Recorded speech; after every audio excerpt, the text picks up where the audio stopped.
Anthony, can you think of any movies that really set the tone for an entire decade when it came out? I gotta say, Lord of the Rings, The Fellowship, and then the rest of the films in the 2000s, it set up the scale and scope in a way that nobody had ever seen before, combined with the lavish sets, incredible exteriors in New Zealand, but then also this was when CGI had caught up to filmmaking where you could do the impossible finally with CGI, especially by the third film. And so from then on, the epics followed suit. I think that's a good selection. And like when you think about the spirit of the decade as well, but if you think about outside of the filmmaking, but also what was happening around in the world, I would probably go The Social Network for capturing the feel of a decade, the spirit of a decade, because of the tech revolution, and Facebook had just changed everything around our lives. And that movie was so, I think, accurate to depicting what it felt like to watch the growth of the biggest social media platform to ever exist. Actually, if you think about both those films, had so many movies that basically tried to do what they did. And you could throw Gladiator in with Lord of the Rings because it was 2000, where the epic was popular in the 2000s, but no films could really match what those four movies did, Gladiator and the Lord of the Rings franchise, in terms of the scale, in terms of the filmmaking and telling these stories. I know Fellowship isn't ancient history, but it's in the same ballpark, I would say. And there are some good ones, but there were so many ancient epics that came out in the 2000s because of those movies. And then with Social Network, we got so many biopics about the creation or formation of things. And there are some really good ones like Moneyball you could put in the same area as The Social Network, where studios were like, what's our social network? Can we make a social network film? And I think a few years ago, post-2020s, we got a bunch of them, like the Tetris movie. We got movies like Frito. We got the Cheetos movie. Blackberry. Blackberry. So we get a lot of movies inspired by the big ones. And Social Network and you could say Lord of the Rings are two big landmarks in movie making, where studios and filmmakers, when something is super successful and extremely well received, they try to do another version of that. It's not exactly a ripoff, but you're like, okay, let's try to make a Social Network, or let's try to make a Gladiator. Okay, let's stay on this decade genre thing. Let's say 2010s teens. What movie to you captures the spirit of that decade? Filmmaking, sure, but also just the way the world was in terms of where we were living and what life was like. The way the world was, 2010s. For me, if I can, while you think. Go for it. I would say The Wolf of Wall Street, 2013, this comes out. It's a reflection, I think, on post-recession greed, as well as finance, morality, the highs and lows of the 2000s and 2010s with finances, I think, was very prevalent in people's lives, as well as the curiosity of an obsession with getting wealth and materialism. And it's just so goddamn fun, too, at the same time. But I feel like that captured the 2010s really well. I don't even know if I can. Maybe Gone Girl. Lots of fake murders going on. Well, we have it's similar things where they lost their jobs to open the film. Yeah. And corporations, and everybody was struggling after the 2008 recession, and so that story it's taken out. I mean, it starts through the recession.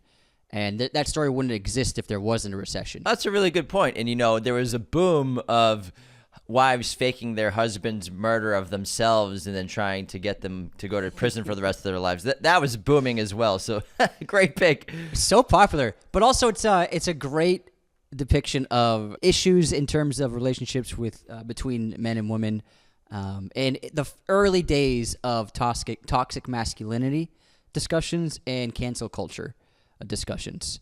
So actually, Gone Girl was very culturally relevant for the 2010s because that's when those trends began. Real quick before we continue, look over my right shoulder and check out this incredible Phoenician scheme poster inside a beautiful lightbox movie theater quality poster from movieposters.com, our great friends and sponsor. Use our code Raiders10 at checkout at movieposters.com to get 10% off your order today. Movieposters.com. Thanks for being such great friends of the show. Good pick. Good pick. All right, let's keep it going. 1990s. What movie captures the spirit of the 1990s, the world of the 1990s, culturally, filmmaking wise? If you can come up with one right now, I have one. If you need to think, I would go with actually Go from Doug Liman is a great depiction of the exuberance of youth and rebellion, and really the cultural change with young people where they had absolute freedom for the first time. In the 90s was a time when young people were doing anything, and it was a world where young people didn't have shame anymore, and they lived very loose lives. And I think the characters in Go in that story depicts that pretty well. I would pick probably two. First of all, from like a filmmaking standpoint, I think Reservoir Dogs was just stylistically ended up becoming a beacon of copied films in terms of people just like, I need to make a Reservoir Dogs, like you were talking about on Social Network. So many filmmakers and studios, what can we do to make a movie like Reservoir Dogs? But I think Clueless came out in 1995, really captures the 90s aesthetic so well. The tech boom as internet's becoming more popular, technology's changing as well as fashion changed a lot. It was in that early 90s, it was like very grunge heavy, but then it became a little more poppy and a little more colorful and changed quite a bit, more lighthearted. And consumerism really started to boom, I think, in the 90s. And I think Clueless does a good job depicting that, as well as social class and social hierarchies, especially with young people. And then you can throw in The Matrix for sure, which came out in 99 because it depicted our fear of technology. We were just getting used to email and computers, but we weren't sure what technology was. We had the scare of the what was it called? Y2K. 2000 was going to Y2. We were all terrified of Y2K, and The Matrix worked as a great allegory for that. Where oh my God, what if computers killed us all or enslaved us all?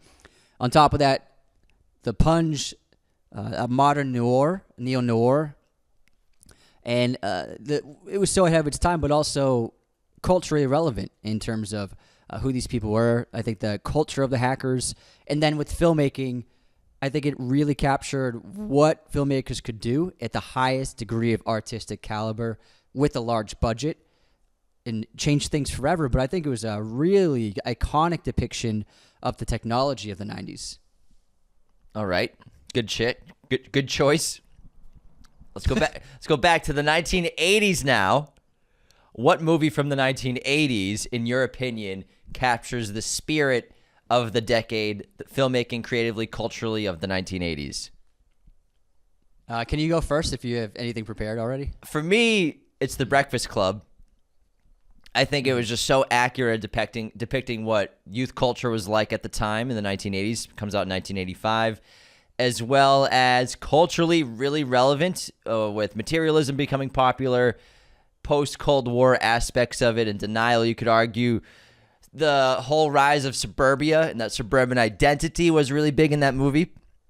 And it's all wrapped up in this great, coming-of-age story. We've all can relate to the Breakfast Club characters and the things they go through and how different they are and how they don't get along but do get along, and rebellious natures of being a teenager and angstiness.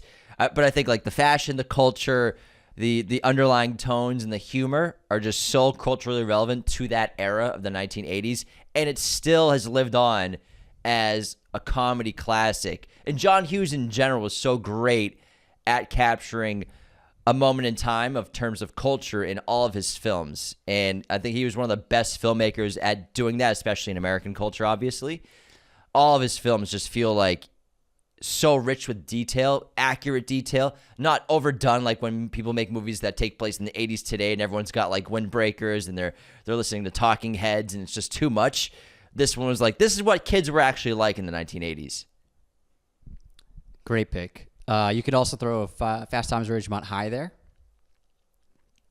And then also Wall Street from Oliver Stone was a great depiction of the idea. I feel like in the 80s, it was the cultural shift of I can get rich somehow. How can I grow a business? How can I become independently wealthy quickly? That really started in the 80s. It wasn't very strong in the 70s, but 80s was that time. We get the first cell phones, computers. You can use computers for work, not just in Wall Street, but I think in any industry was a time where business really boomed in America. And it was, I think, the cultural idea of not just can I get a good job, but can I get rich as quickly as possible and become wealthy and live a lavish lifestyle. Yeah, that door kind of opened up economically for so many more people, and kind of anyone could jump in and find wealth in a really interesting and unique way, which it existed, but it wasn't really sort of the norm before that era. That's a good point. Also, I think Back to the Future was just so cool. It was like the coolest movie of the 1980s for sure. Okay, let's keep going back. Now, the 1970s, what movie captures the decade in spirit and scope of scale and culture of the 1970s, if you had to pick one? I feel like you could go with Taxi Driver to showcase disillusionment, cities not being well run, as well as the political sphere. There's a lot in that film to digest, and the ever-growing kind of attraction to violence that society started to have. Because that film becomes very violent, and your character embraces violence. But also like this dysphoria where, in a way you want to be seen and you want to be heard. If you can think about it, I'm sure this is when in the 70s was a time where a lot of people moved to big cities and they felt like fishes out of water. And also soldiers coming back from war and not really fitting in with anything. So I think that movie has so many layers to it and complexities to it, and is an excellent depiction of the 70s. Great choice, pal. Great choice. I'm going to go with a similar movie in tone and not quite in style, but in terms of capturing New York City, the gritty quality of it, economic stagnation, you could say, and, working class. Saturday Night Fever. And kind of feeling like how people, they can't rise up, but they do have this dream that comes alive when they discover it. And Travolta in that movie is fantastic. But also I think it captured the rise of culture changing with the rise of disco in the 1970s was so popular, and stylistically, culturally was so relevant, and blending in the gritty quality with escapism. It's a lot of fun, but I think Saturday Night Fever for me is a movie that really captures the scope and spirit of that decade very well. Excellent pick. 1960s? Can we keep going? Yeah, we can keep going. There's so much stuff happening in the 60s. I feel like Midnight Cowboy explored that so much, and you see so many elements of New York City's social class, where you have your two characters. One's from a small town, moves to the Big Apple. One's been living there for a while. They're both struggling, and they kind of encounter various social classes, whether they're staying in their rundown apartment or they're accidentally walking into a very swanky party. That movie's so authentic. Filming on locations without permits, it seems like they really captured an essence for what living was like, especially for people on the lower class. And it's also explored how people are taken advantage of, entertainment, sex work, all sorts of things. It was very much ahead of its time, but I think it's the filmmaking of it is very true and honest, which is why people respond to it so well. That's a really good choice. I like that a lot. I'm going to go with, for 1960s, one movie that captures the spirit of the decade, Easy Rider, 1969, also 1969. And, the 1960s was a decade of discovery and freedom. Post-war generation is really discovering individualism and escaping from the confines of social expectations, I guess you could say. And then feeling the freedom of being able to do whatever you want and just go on this road trip. It's very anti-establishment, civil rights struggles, as well as the hippie search for meaning, which was it's obviously been put in so many movies. I mean, Forrest Gump's a great example of that too. But just trying to find a source of meaning in your life away from expectations of what you're supposed to do, and going by the beat of your own drum, either being a lone wolf or having your pack, and self-discovery and exploration. And I think that's what the 60s were really powerful with for a lot of people, and for cultural movements, which allowed things like the 70s to be so outrageous and stylish, was because the 60s walked so the 70s could fly. Yeah, absolutely. 1950s. What's a movie that captures the spirit of the entire decade? Culturally, filmmaking, everything. I'd go with Marty, which won Best Picture. And it's a great. I keep picking New York movies. It's a great depiction of what it's like to be first generation. What it's like to socialize with other people who are in their 20s. What it's like to experience life in the city. It's a great story about this man he's not great looking, and he doesn't have the best personality, and he's lonely. And all he wants is love. And, you see love on the silver screen and in songs, but he doesn't have that. And then he finds someone, but it's not quite easy because no one accepts her because they're from different cultures, and she isn't very pretty. And so I think traditional values and also societal judgments are depicted really well in that film. And it's also an incredible romance, but it's just about two people. And you get to see how people partied in the 50s in that movie. Like what they did, and they would drive around, and they would go to they would go to halls and dances and try to talk to ladies or flirt with women, and it's just interesting to see how socializing and trying to find a date has evolved every decade. But that's a great depiction of what it's like to live in the 50s. Really excellent choice.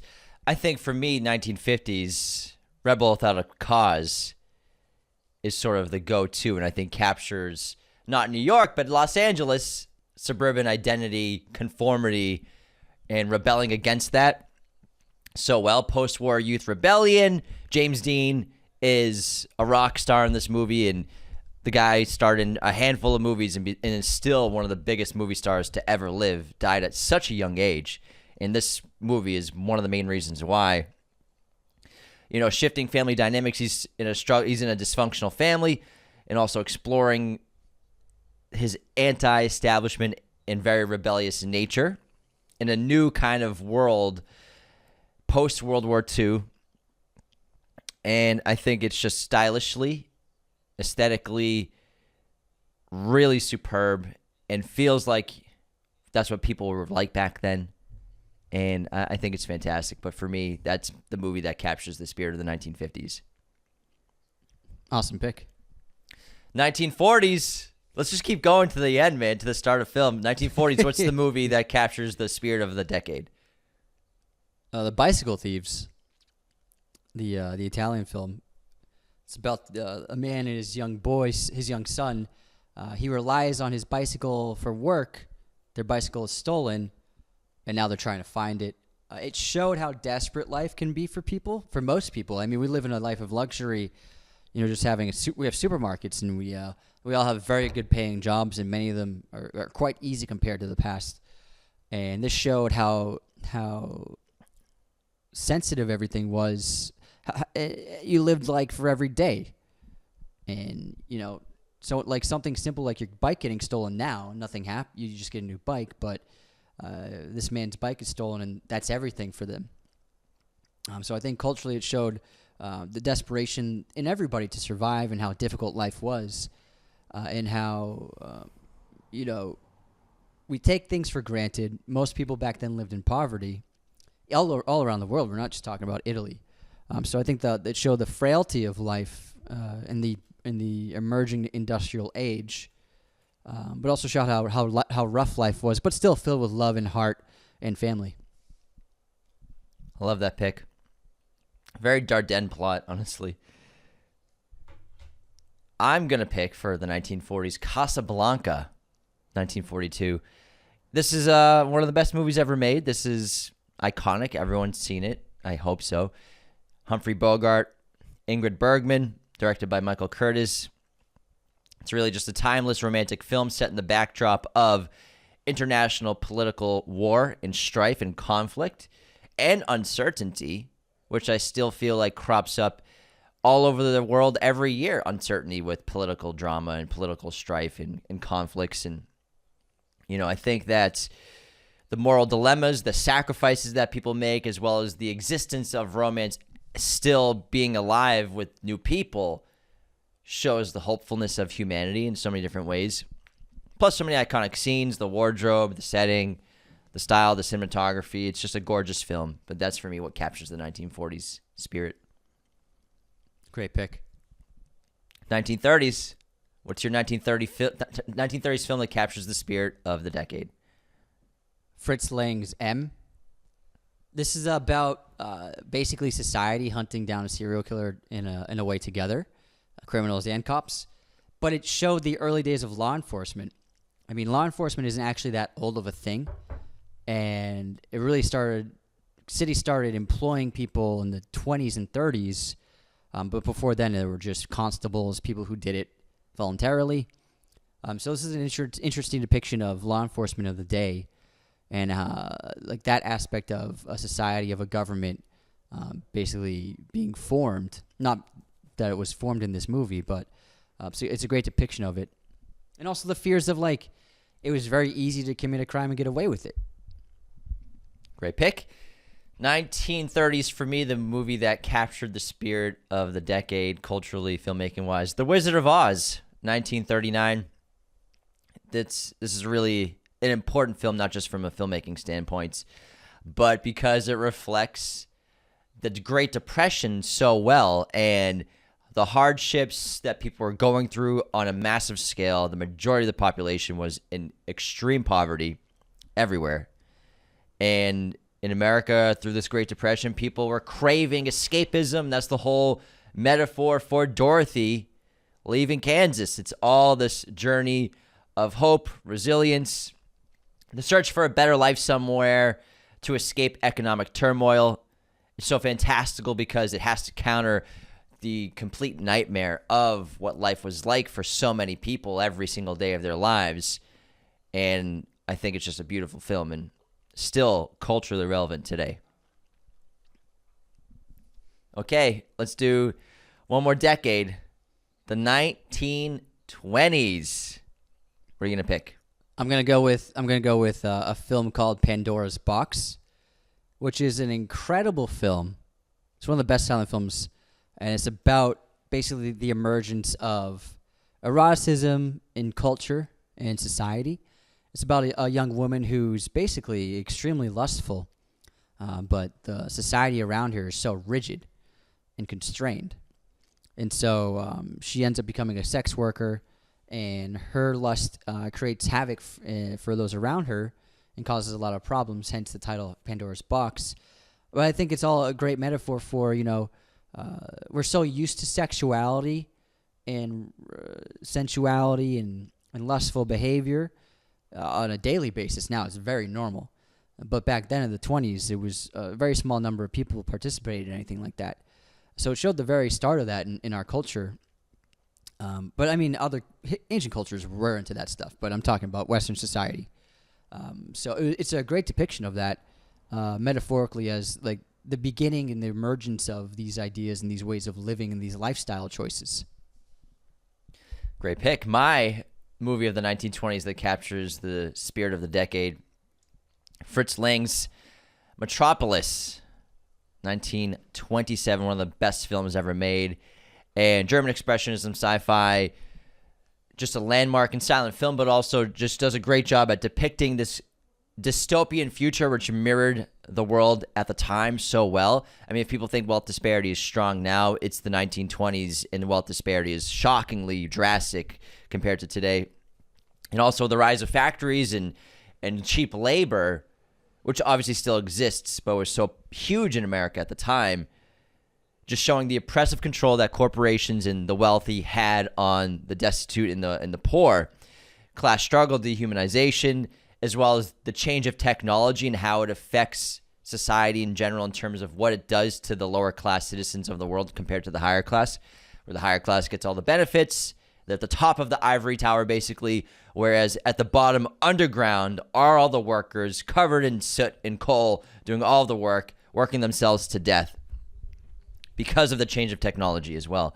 Really beautiful cityscapes built with this film, with miniatures and excellent social commentary on things that are still relevant today. And I love it. It's a great film. Excellent pick. I believe 94% of people were in poverty in the 20s. Sounds about right. Crazy. Sounds about right. And then the 1910s, I can't really think off the top of my head great narrative films because I can't. silent film was really. I think we did pretty good going back to the 20s. Yeah, I went pretty far.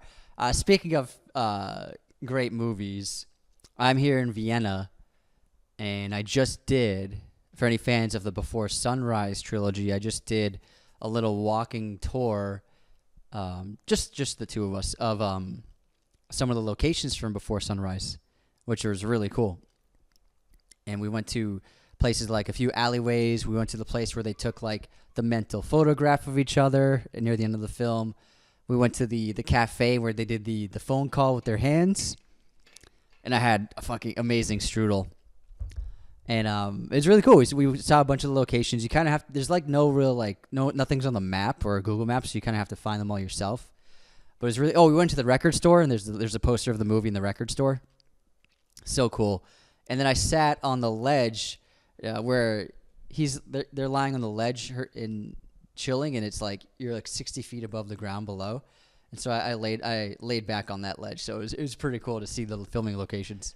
This is Anthony's girlfriend, not Anthony and I, by the way. Let's clear that up. I'm in Vienna with my girlfriend, not with James. I'm so jealous. Tour with James. I've always wanted to go to Austria and Vienna because I know the history there is just so wonderful. Before World War I and World War II, just creative capital of the world. Did you guys stay up all night and do the walk, or? No. We realized that was just like, it's gonna be tough. Everything's closed. Yeah, that's when you like, you it's guys, exhausting. Yeah, I mean, staying up all night is exhausting anyways. Unless you're like partying, then you can do it. But when you said you guys were gonna do that, I'm like, I mean, everything's gonna be closed. It's not like a movie. And also, in that era, 30 years ago, you probably could with stuff still open and you could wander probably. But yeah, I'm glad you guys didn't stay up all night because you guys would probably be rocked. And it probably, I mean, traveling already does knock a lot out of you. Yeah, that's really cool. What was your favorite location that you went to from the film? Honestly, the cafe. The cafe's great because I love that scene with the phone call. I think it's so cute and such a great way Linklater and the two of them wrote this great scene that's so cute. And I think we actually did sit in the actual booth they were in. I took a photo and side by side with Ethan Hawke, and I think literally the same booth. But it doesn't look like it's changed at all. It's this very old cafe called Cafe Spurl, and it doesn't look like they've changed anything about it. It looks identical. And I also had a great strudel with cream, just like in Inglourious Bastards. Wait for the cream. Wait for the cream. And it was so good. Oh my God, it was great. And then I went to Hallstatt, which is a little lake town where they filmed a lot of the action sequences in Ballerina. A lot of the exteriors were filmed there. How was that? It was cool to see that little. It was awesome. We unfortunately were hit with a lot of rain. Ironically, like the day before and the day after were beautiful, sunny, hot days. But just like that day we happened to go, it was pouring out for like 4 hours. But we went inside a salt mine, the world's oldest salt mine, which was pretty cool. But we did see, I recognized some of the locations from Ballerina, from the sequences they shot out there. So it was actually interesting to see where they shot that movie that I had seen a couple weeks before. What'd you eat while you were there? Did you have any snacks? Oh yeah, lots of snacks. That's a touristy place, so we got this thin pizza that they have in Austria. But the best thing I got was Wiener Schnitzel in Salzburg, which is a giant veal cutlet, basically. Oh, you sent me a photo of that. Yeah, They served it with cranberry sauce in lemon. Right? Was there lemon that you squeezed on it? Yeah. Yeah, you squeeze lemon on it. Holy shit. That's like the signature dish out here. Holy smokes, man. It was great. It was unbelievable. There's so many cool accounts on social media of people who actually go to film locations and they'll take photos. And like you see it all the time. I see a crowd, like it'll be a shot of like Tom Cruise in front of Big Ben and just like a shot from that. But I think one of them's called Through the Lens, and that kid, his social media following got massive. He does interviews now. He like gets invited to like movie sets and stuff like that to interview cast of movies recently, which is really cool. It's just so interesting how film marketing has changed so much, where social media is really the key to marketing your movie now. But even someone who just takes photos of locations of movies got so popular that he's interviewing cast members of movies and directors, which is really cool. I saw him interviewing Tom Hardy, and then he showed Tom Hardy photos from a few of his films, and it was really great. But it's interesting because we did a lot of the locations from Before Sunrise, and it seems to make sense logistically for filming because everything was pretty close to each other. Like whether it be an alleyway or the cafe or the record shop or a couple other places, you can actually see logistically how they were planning it out from the scouting of the locations, and that was very loose shoot. And they were running and gunning in a way. And you could see, like, they were like, okay, we can film this. And then I'm sure they filmed, like, they might have filmed the cafe and the record store scene. They probably filmed those on the same day because they were a 5-minute walk away from each other. So it's really cool to see various filming locations from one movie. I've never done that before. And you can kind of see how they probably mapped out the shooting of them. They probably did record store, that alleyway that we walked by. And then there was, like, a water fountain that they sat next to. And then they probably filmed all 3 of those spots in the same day maybe, and then did the record store that night. The only time I've done that is Reservoir Dogs, because we live in the neighborhood, Highland Park, where they shot that whole movie. So there's so many locations of Reservoir Dogs just on my walk that I take every day that I walk along, and it's really fun. So I kind of see Reservoir Dogs every day. But also the last time I was in Italy, or the time before, I remember like finding locations from The Talented Mr. Ripley in Rome, which you don't have to look hard for because it's like the Spanish Steps and really popular locations. So, but it's like also it's like, oh, this is where Matt and Cate Blanchett filmed this part of the Spanish Steps scene. This is also the Spanish Steps is also the cafe that they meet at, where he does the double meet at the end of the movie. It's just they just turn the camera at different angles to make it look like it's not the Spanish Steps. And also, I mean, The Man from U.N.C.L.E. is all over Rome too. But I'm really looking forward to being in Rome in a few days, where I'm going to see all the locations where Fast and Furious X destroyed the city. So I'm looking forward. Such a great scene. Looking forward to seeing where the rubble of the Vatican is because of Fast X. From a giant metal ball. The giant metal ball that destroyed Rome. And also, I told you I've been craving to hear the sirens from Jason Bourne. They were in Austria. They weren't in London, man. They were in Austria. Yeah, London's like a very American sounding siren. Yeah, and all the sirens here are the da, da, da, da. So they're not in Austria. Maybe they filmed stuff in Austria. I'm sure they did. But it's basically like the same. It has because he spends a lot of time in Germany in the second film. Yeah, he's in Berlin a lot and all over. When was I in Berlin? I was here, Nikki. I was here. You know my file. When was I in Berlin? You know my file. You were in Nikki. Berlin. I swear. You know my file. I was in Berlin. I know I was. I can't pull over anymore. I pulled all the way over. I've been getting Jason Bourne vibes for sure walking around Vienna. At night, it's very cool, and I love those movies so much. I really hope they do another one, but the second one's so good, and they do such a great job of showcasing what the city feels like at night, and I think they're perfect films. And I just keep thinking about the Bourne franchise walking around here, honestly. Man, the Bourne movies will always be special to me. I've always loved those movies, and those captured, you could argue, action of the 2000s, hands down. Like we always talk about it. Jason Bourne walked so that John Wick could fly, and I think Jason Bourne is just a special action franchise. But I'm all for another one, even though I did not like Jason Bourne, the 4th Matt movie and the 5th in the franchise.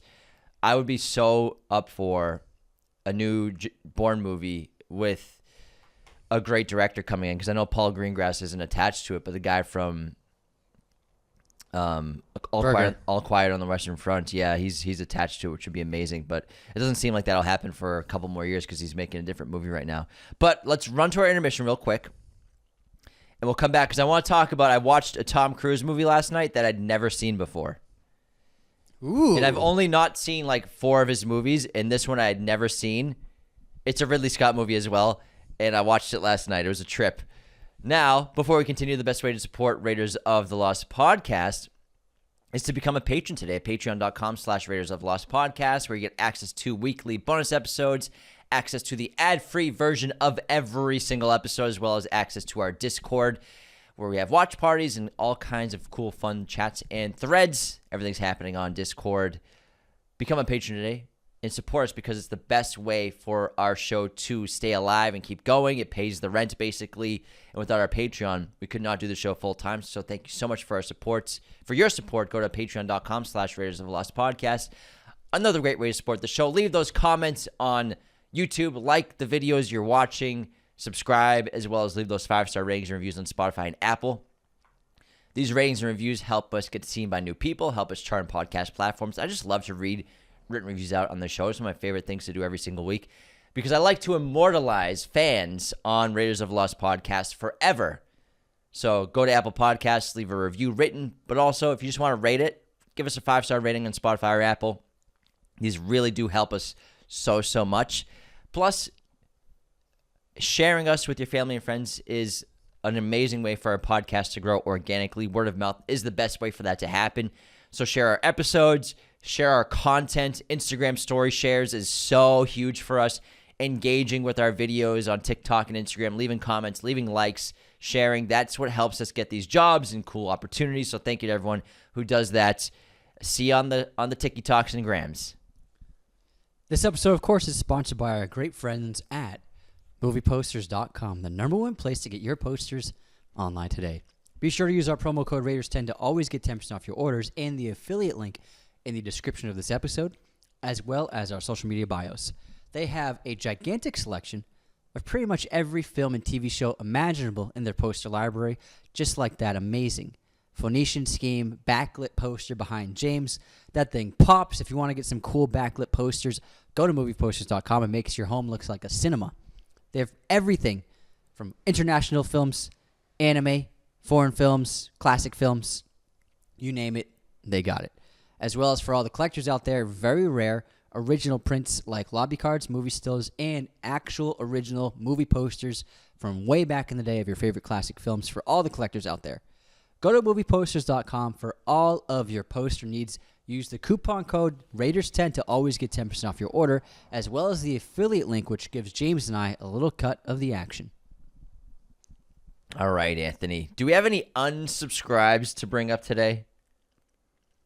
Oh, we always do. We always do. Let's Let hear me it. pull them up right now. Pull them up. First up, Aiden Carver. We're doing a Ballerina episode. We're not doing a Phoenician Scheme episode. Are these real film bros? Holy unsubscribe. I don't think Anthony's had time to see it because he's been traveling.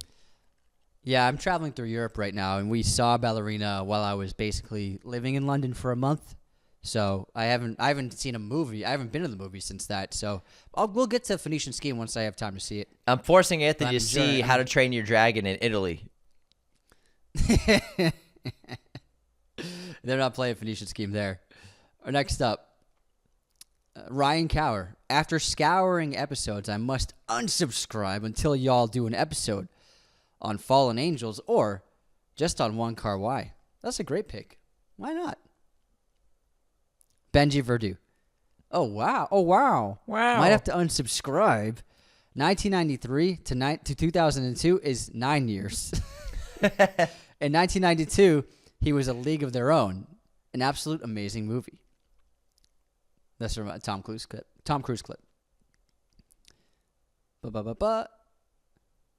Vinal. James, on your movie news episode. If you don't pause to breathe, I'm going to have to unsubscribe. I don't know if you watched it, but I watched a little bit. I didn't stop once. You didn't take any beats or anything? No beat. I took a sip of water twice, but man, I cruised, man. I was so thirsty afterwards, though. That's awesome. I'll watch the whole thing soon. All right, next up. Just Dot is their name. Just period. Guys, on our movie chat last week, just listening to this episode and heard Anthony is going to Austria to see where they filmed The Sound of Music. Iconic scene. I live in Vienna and Werfen. It's a really beautiful place with stunning views. Also, really recommend going to the biggest ice cave in the world. Otherwise, I will unsubscribe. Thanks for the tips. The biggest ice cave? Yeah, it's in Werfen. I would like to go there. That sounds cool. Yeah, I saw that comment when I was already leaving for Vienna again, so it's too late. Next up, Batman Who Laughs. Movie news last week with you, by yourself. Wait, this wasn't both of them? Unsubscribed. There was a comment. Someone's like, it took me like 10 minutes to realize that your brother's not in this episode. Next up, Billy Clark. Both of you were in London and no one slid into my DMs to meet up. Unsubscribe.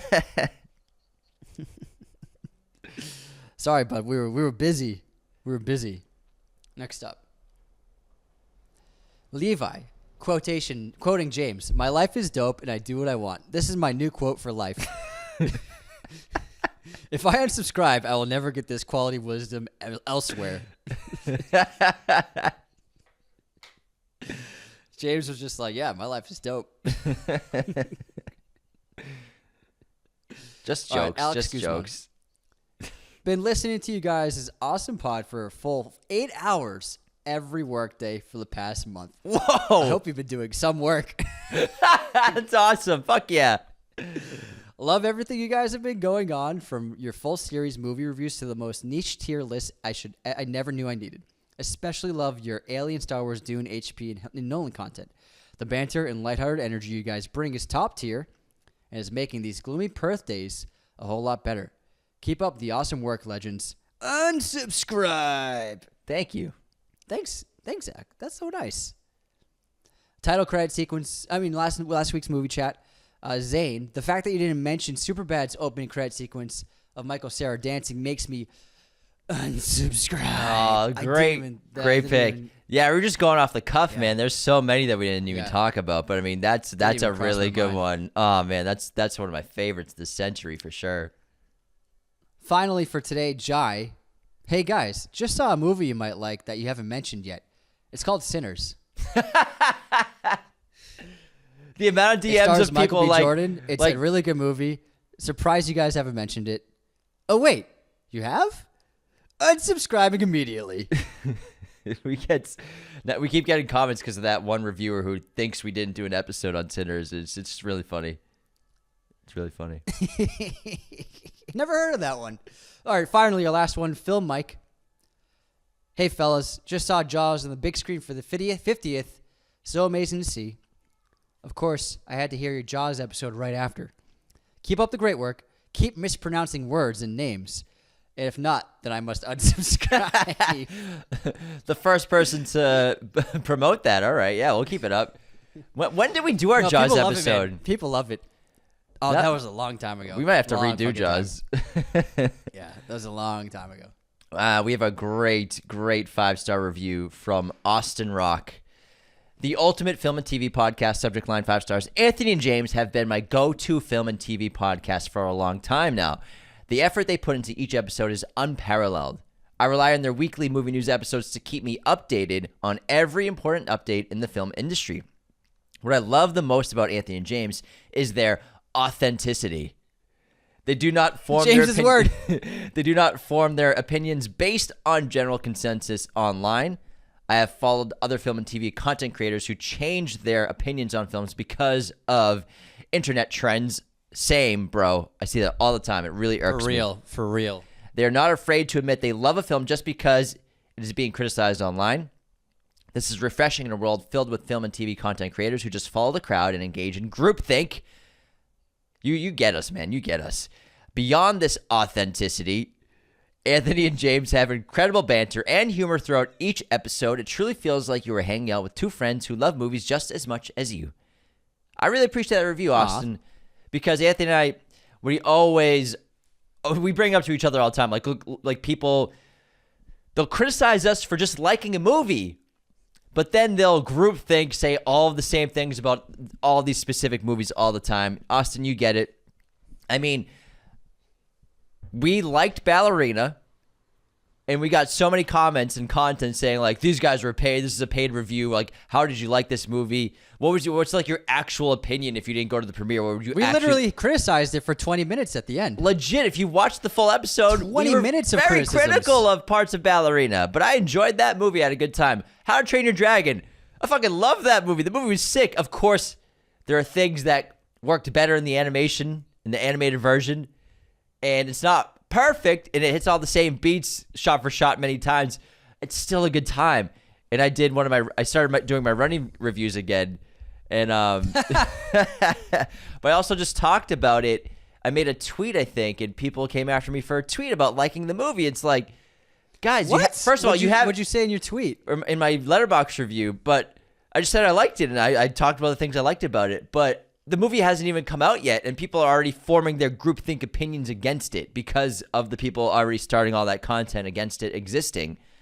And it's just like, the movie hasn't even come out yet. You haven't even seen it. What if you love it? So I'm with you, man. Oh my God. I totally get you. I'm still getting comments about liking The Flash. There's 2 years ago. That's why I don't rate movies anymore.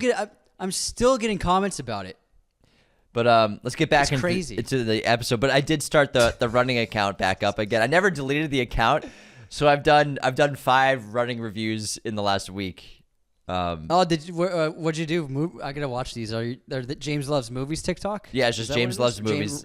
James Loves Movies. Gotcha. I gotta check. And there's an underscore at the end. James Loves Movies _. And I did Ballerina. I did Dangerous Animals, Last Rodeo, How to Train Your Dragon, and another one, but those are my new ones. I got to record some new ones today. But are you back into running mode? Well, I've always still do cardio, so I have never stopped kind of doing cardio. But now it's like, all right, I guess I could just make some more. Oh, you're getting into beach shape. I guess beach shape. I'm getting to grease shape, man. Dude, I've walked 100,000 miles. 100,000 steps. You walked 100,000 miles? In 5 days. I walked all of Europe. Fucking hell. A few times. I walked 100,000 steps in the last 5 days. That's a lot of steps. It's a lot of steps. How are your shoes doing? But my feet are in good shape. I got these brand new Puma GV specials. Man, they're fucking great. But I got into walking shape in London because you do so much walking. So my feet are in great shape. That's what I really liked about being in London. Every time I go, is it's so walkable. You take the tube everywhere. It's really great to get around. But that's pretty cool. But to get what's back, your favorite movie set? What's your favorite movie set in Europe? Set in Europe? Oh, that's a tough question. Like any country in Europe. Favorite movie set in Europe. Let me think about that. Best movies set in Europe. I guess for me, Godfather Part 2 is the first one that comes to mind. Okay, not a movie that takes place in America at all. So just exclusively takes place in Europe. Yeah. Huh.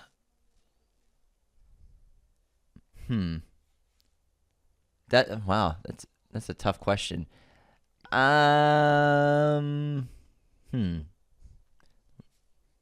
a lot. Maybe La Haine.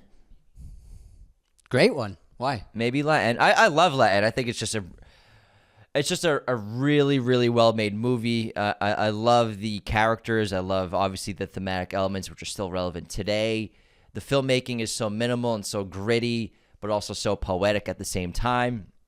You know, it shows the angst and the tension between the youth and establishment of the cities, as well as the police and authorities, but also shows the childlike nature that the youth still has, whether it's Vince still doing the breakdancing consistently throughout the film, which I think is a great counter to the aggression that everyone's feeling is he's got an outlet to express himself creatively, which ends up he sort of pushes his youth away and his innocence away to take up. I don't want to spoil the ending of the movie, to fight back, and it's a struggle that he's dealing with the entire course of the film because he has discovered that gun that was dropped by a police officer during the riots, and it's something that he's hiding it, but it also gives him a sense of power and a sense of authority to be able to fight back. And even though it's just a gun with a handful of bullets, for him it's a sense of hope. But I just also love the filmmaking. I mean, the mirror shot's so iconic. The dolly zoom is really fantastic as well. And I think the acting is superb. So I think La Haine is just great. Also, black and white as a stylistic choice is just really fascinating. Awesome pick. I guess 8.5 is my favorite. The Italian film from Fellini, who really was one of the giants of cinema. And you wouldn't have things like the French New Wave if it wasn't for Fellini and what he was doing, even though he was much more surrealist and abstract, but his filmmaking styles and tendencies. But 8.5 is just such a glorious piece of filmmaking, and so surreal in the dreamlike state of many of the sequences, and it's just like the way it unravels and unfolds, and there's I would say 10 main sequences of that film or so, and it's just like everyone's so different from the other, and it's so wonderful. But since I'm in Austria, what's your favorite Michael Haneke film? Probably. I think he's the best Austrian filmmaker there ever has been. I want to be so morbid and say Benny's Video, because that movie floored me. But I also am still just a huge fan of The Piano Teacher is really fantastic. But also Funny Games? Funny Games, I still think, for me, might be my favorite Haneke of all time. But it's probably like Funny Games, Piano Teacher, then Benny's Video. Yeah, I'd say I would those. say I put The Piano Teacher and Amour are my favorites. And Amour is a really incredible film about an elderly couple, and the husband discovers that his wife is slowly suffering through dementia, and it's just basically the unraveling of a person's mind and how you deal with that. It's incredibly powerful, but so moving and authentic, and just very realistic. And he shows the how tough it is. It's an unbelievable film. But The Piano Teacher, Isabelle Huppert, I think, is one of the best performances ever. She's one of the world's great actors, but that performance is really, I think, one of the great performances ever, not just in European cinema, but all time. And Haneke's genius screenplay and the way he films it, he's not a filmmaker who uses style. He uses long takes. He barely moves the camera. When he does, he's doing it for a reason. He shoots it very wide. He very rarely uses long lenses. He really makes all of his films, whether you're talking The Seventh Continent or Cash Anything, his environments feel real because he doesn't edit that much. He doesn't use that many different lenses. He likes to keep it pretty wide. He makes everything feel real, whatever location you're in. If you're an interior or an exterior, it makes it feel like real life. And plus, you just get so many great performances from his leading ladies like Juliette Binoche and Isabelle Huppert. But The Piano Teacher is an amazing story, and it's like there are movies that you watch. There are these movies that you watch, and then there's something clicks, and you're like, that is so brilliant. I've never seen anything like that before. This is a completely new character that's never seen the light of day. It's a story that has still never been done again. It's such an original film, such an interesting take of this person, this character. She's literally like both sides of one coin. She's a high-class, well-trained artist and pianist, and she lives socially in high society and in proper traditional society. And she puts on this air of, in a way, of arrogance, but of also control and traditionalism, and this exquisite taste for fine art and music. And then on the flip side of it, her true persona, or not her true persona, but the behind the door persona, she's an extremely erotic person, and she lusts over things that many other people would find disturbing, and she craves very niche things sexually, and it completely contrasts with what the surface personality of her is.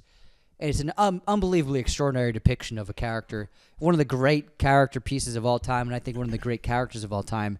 And if you're interested in watching some really cool European films, go to Michael Haneke. The White Ribbon's another great one, but he really is a master of filmmaking, and I think one of the top 10 directors.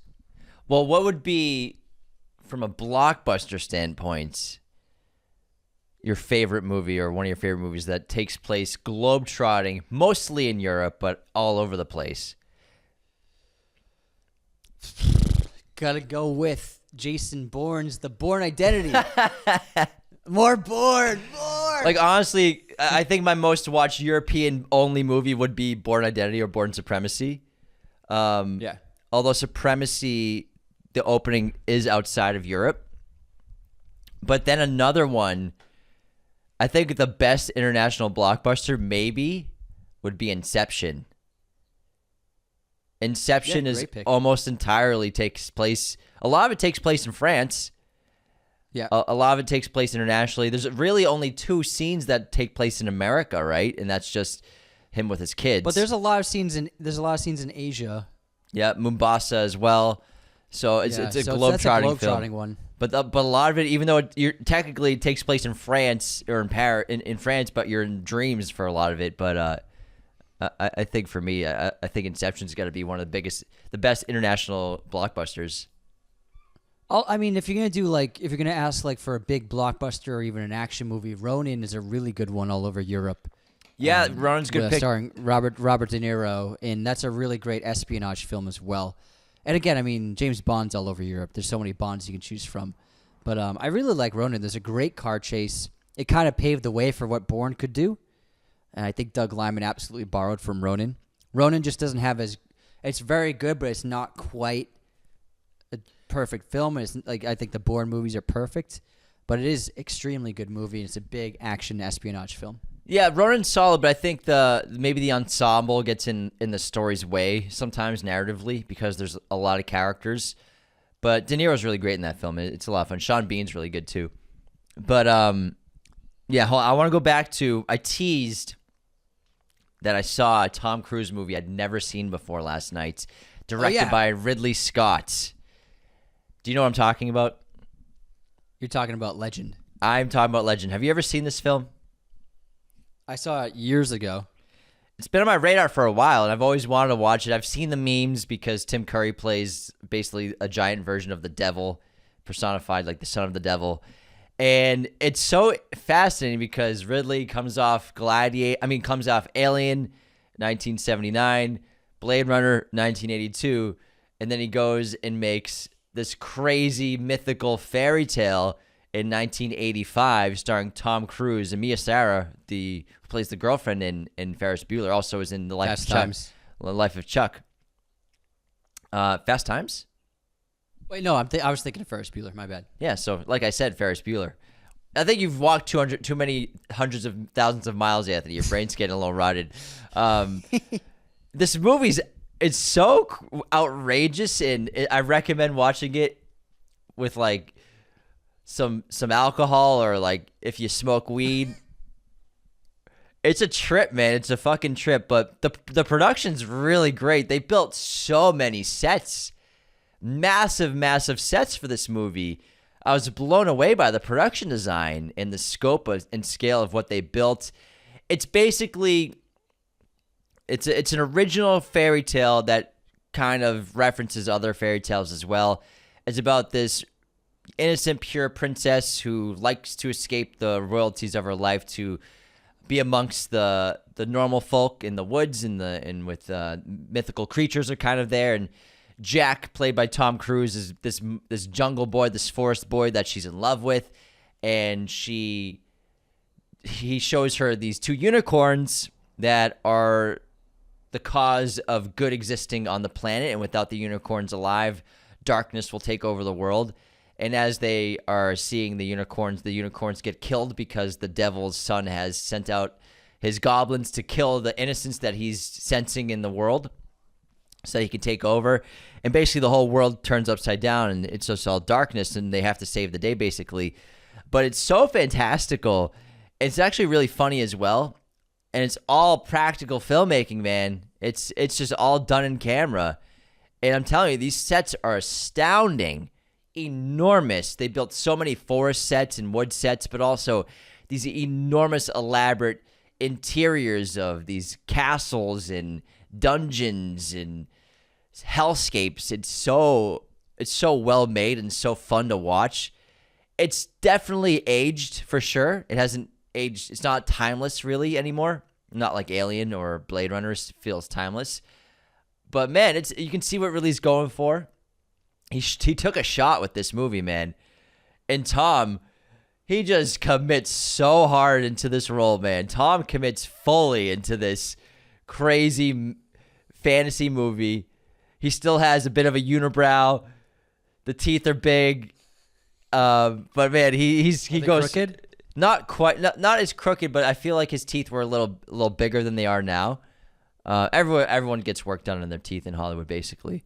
But I like the imperfections of the main cast because you can see that they're not really wearing makeup, and you can see, normal complexion, which it was a breath of fresh air to watch normal looking people versus today everyone's so perfect and pristine and beautiful and photoshopped on camera mostly. But it was crazy. Tim Curry is awesome as the devil, as the son of the devil. He's fantastic. The prosthetic work is really solid, but this movie's a freaking trip, man. It's interesting that he had unicorns in his third and fourth films. Yeah, that's a good point. Blade Runner. That's a good point. I think photoshopping in films is going too far. You get it's been happening for a while, but they're photoshopping film, video, live photoshopping older actors a lot and photoshopping out their wrinkles. But also, I wouldn't even call it photoshopping. It's just way more advanced than just like going into Photoshop. It's face smoothing is, I guess, how you could describe it. Yeah. You're getting face smoothing a lot in films for older actors. And I get it. You want to get out some blemishes and some pimples or whatever. I understand that. That's why you never saw acne on any of the Harry Potter actors. They were all smoothed out and with visual effects. But I think it's getting to this point where, and I'm not going to name any names, but man, you're watching movies with older actors, and it's just like they don't have any wrinkles, and you're like, what is? It just takes you out of it, and you can see like their face is so smooth and clean, and it's just like impossible. I mean, and doing it in photos is like one thing, and I think our culture and our society is so programmed to photoshopping faces now that like it's just people don't even care anymore, and it's just normal now. But man, the face smoothing in movies, I think it's getting too far, and sometimes it's not every movie, but it is happening quite a bit, and it really honestly just takes me out of movies, and I'm just like, that doesn't look like a person's face anymore. I don't know how you feel about it. I think it's gone too far because a great example of this was because when people actually see what a star looks like in person from like a smartphone video, they're like, oh man, they look so old. Like, what's going on here? Like, for example, obviously we met Ana de Armas, who I was a foot away from. We were a foot away from her talking to her, and she's so stunning and so gorgeous. And I saw some other videos of different carpet for Ballerina where the lighting was really bad, and the smartphone cameras can often, with bad lighting, just add so much unnecessary sharpness and contrast and just kind of ruin images of people if it's improper lighting because it's not a real camera, it's a different kind of sensor. And so I was watching this interview with her on the carpet, and the comments were like, oh, why does Anna look so bad? Why does she look so old? Like, this is what she looks like in real life. I'm like, and it's just, that's not what she looks like in real life. Like, I was in front of her. She's absolutely gorgeous and stunning in person. She's unbelievably beautiful. And then obviously she's stunning in Ballerina as well. But then because people are so used to filtered photos and filtered imagery and filtered video, when they sort of see what someone might look like in real life, they think they look bad or think they look old. And that was a very badly lit video for Anna to be in. We've all taken photos with bad lighting. We're like, oh, can you delete that, please? That's not what I look like, or that's not what I want to look like. But it's one of those things where because people are so desensitized to reality because of movies, because of TV, but also social media, and obviously TV was influenced by social media with filters to filter out blemishes, poor complexion on everyone on camera, everyone. And obviously everyone's wearing makeup already, and then you're fixing complexion, de-aging basically older actors or even middle-aged actors. They're getting also de-aged. They look so much younger on camera in a movie that when you see what they look like, people are like, oh, it's a totally different person. So it just proves that, maybe Hollywood's going too far and everyone's too perfect on camera. Everyone's so tight. Everyone's so tight and perfect. And then you see them in real life. You can actually, you can compare it to old Hollywood lighting where men were lit harshly, side lights, harsh shadows. You could see the wrinkles. And still, I mean, a lot of men, I think culturally people like men to look more rugged as they age. So men, you're still seeing a lot of their blemishes and imperfections in their faces. But you can compare space smoothing to the soft light in lenses that they used to use when they photographed the women in scenes. And when you think about it, like the way that they photographed women was completely different from how they photographed men in the golden era in the 40s, 50s, where they used very soft lighting, but also lenses, and very diffused light, but also lenses that were softer and had shallower depths of field. So in a way that they photographed women in less focus because it softened their features, but they still photograph men with sharper focus. So you can look at it as like the evolution, like digital face smoothing is the modern version of that. I get that, man. I'm with you. But when I see movies like, there are filmmakers where they refuse to let it happen. Like if you watch, I think Chris Nolan's a filmmaker where he refuses. I mean, we all know how he doesn't want anything digitally done to his movies if possible. And his actors feel real, and they feel like real people and authentic, and it feels like that's what they look like on set. Mm-hmm. But I think, man, it's mostly larger budget films, but you see it in commercials a lot. Like people in commercials, they have their faces smooth, but I think we're getting to a point where people are looking less like actual people now. Yeah, but that's just the era we're in, man. It's just gonna get. It's too much. It keep going. Me out of it. It's gonna keep going until we're just displaying avatars of ourselves to people technologically with face shields. And I'm telling you, man, I have nothing against plastic surgery. People can do whatever the hell they want if it makes them feel better. If they think they need it, 100%. Get whatever work done you want. But I gotta say, if you're making a period piece film, you cannot have people who have had plastic surgery done. You look at there have been several period piece films over the last few years, and I'm watching, and there will be actors, and it's like they have Botox done, or their lips are done, and I'm just like, now it just doesn't feel like this movie's authentic at all, and it really kind of takes you out of it.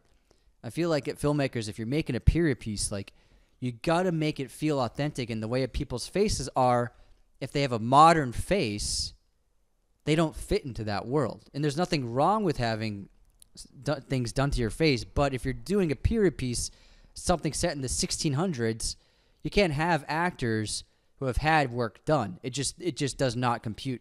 It doesn't work. It doesn't line up. I wouldn't call it a modern face. It's just an altered face or enhanced, an enhanced tight. It's nice and tight. It's too tight. Tight. It's so tight. It's too tight. Anyways, while we wrap it up there, talking about facial surgeries, this is a fun episode. Fun movie chat. That was great.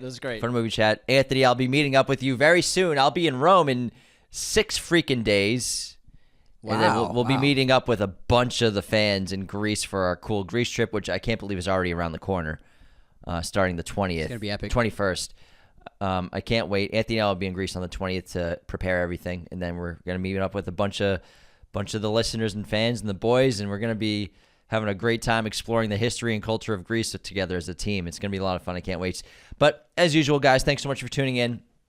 Again, the best ways to support us are honestly engaging with our content, Instagram, TikTok, sharing our videos, commenting, liking. That stuff goes so far for us, as well as subscribing on YouTube, liking the videos you watch. That stuff's integral. 5-star ratings and reviews on Spotify and Apple.